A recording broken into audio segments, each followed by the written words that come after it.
एकात्मिक बाल विकास सेवा योजना पुणे, जिल्हा परिषद पुणे यांच्याकडून ही नोटीस काढण्यात आलेली आहे।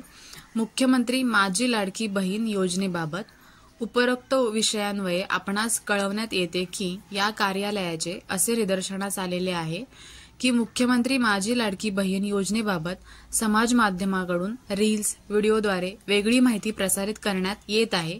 यामुळे लाभार्थी महिला तसेच जनतेच्या मनात गैरसमज निर्माण होत असून याबाबत वेगवेगळ्या स्तरावरून या कार्यालयाकडे विचारणा होत आहे। आता आपण बघतो YouTubeमध्ये किंवा बऱ्याचशा ठिकाणी रील्स आणि व्हिडिओ असे फेक बातम्या पसरवण्यात येत आहेत। त्यांच्या व्ह्यूजसाठी ते खूप सारे असे रील्स किंवा व्हिडिओ बनवतात ज्याच्याद्वारे फेक बातमी आले, पैसे उद्यापासून येणार सुरुवात, पैसे खात्यात पडले, भरपूर अशा बातम्या किंवा काय काय अटी शर्तीबद्दल काही गैरसमज करणारे व्हिडिओ निर्माण झालेले आहेत। त्यामुळे त्यांनी ही नोटीस काढली आहे। या अनुषंगाने आपणास कळवण्यात येते की मुख्यमंत्री माझी लाडकी बहीण योजनेचे अटी व शर्तीमध्ये तसेच योजनेचे सद्यस्थितीमधील कार्यपद्धतीमध्ये कोणताही बदल झालेला नाही। योजनेमध्ये कोणताही बदल असल्यास प्रशासनाकडून आपणास कळवण्यात येईल।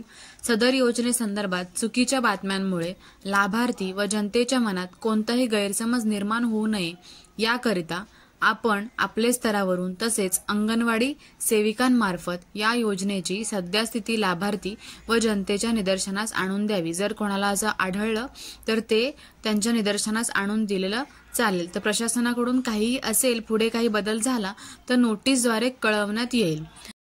कार्यक्रम अधिकारी पुणे जिल्हा परिषद पुणे यांच्याकडून ही नोटीस आलेली आहे। अशीच काही नोटीस पुढे आली किंवा काही बदल झाले तर आपल्या चॅनलवरती त्याचा व्हिडिओ टाकला जाईल। तोपर्यंत काही गैरसमज असतील तर ते गैरसमज ह्या नोटीसमधून तुमचे दूर होतील। तर ज्यांच्यासाठी हा व्हिडिओ महत्त्वाचा आहे त्यांच्यासोबत तुम्ही शेअर करू शकता।